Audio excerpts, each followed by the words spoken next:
Vous est-il possible de vous prononcer sur la dotation de l'Algérie de l'hymne national bilingue en arabe et en tamazight? Si vous, l'état-major de l'armée et toutes les figures ayant accès aux médias en Algérie peuvent s'exprimer sur la dotation de l'Algérie d'un hymne national bilingue en arabe et en tamazight, alors là, il y a un espoir pour que l'Algérie s'en sorte de cet enfer dans lequel elle se trouve et dans l'enfer dans lequel vous allez la mettre. Parce que l'enfer qui attend l'Algérie, celui des négociations, celui des pourparlers, celui de la soumission, demande de la dignité patriotique. Et la dignité patriotique algérienne ne peut être mesurée sans la majorité.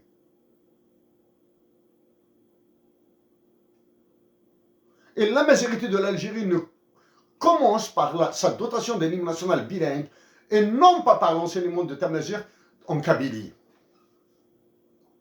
Voilà.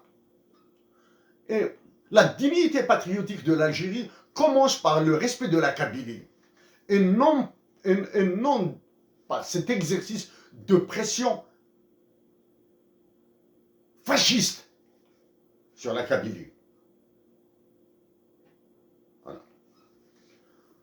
Voilà pour le cadre global. Parlons-en maintenant des négociations obligatoires entre l'Algérie et Israël. Au risque de nous répéter, nous l'avons abordé en 2013, dans notre cas. Négociations entre l'Algérie et Israël, nous l'avons abordé en 2013. Maintenant que l'Algérie a eu les autorisations nécessaires de la part de la Palestine et de la Tunisie pour négocier. L'autorisation qui a coûté ce que l'État algérien a donné comme argent à ces deux États.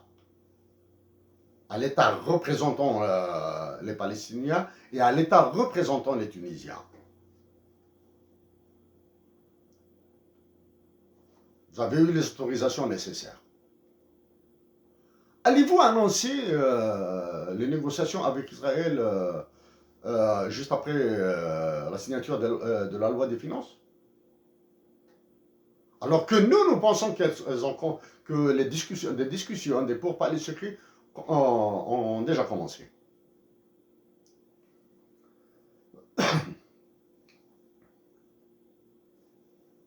Le Maroc a établi des relations avec Israël.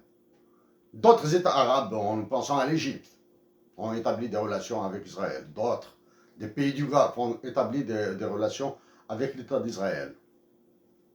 Pour que l'Algérie tire son épingle du jeu dans sa négociation avec Israël, devrait-elle négocier l'acquisition de la technologie nucléaire à des fins civiles? La technologie nucléaire israélienne à des fins civiles, à un usage à des fins civiles en Algérie.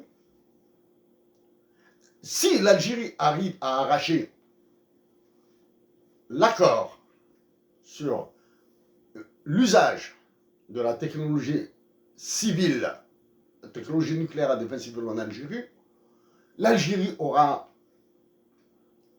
gagné. Est-ce que l'Algérie saura négocier les effets des guerres de 6 jours et de Kippour, 1967 et 1973?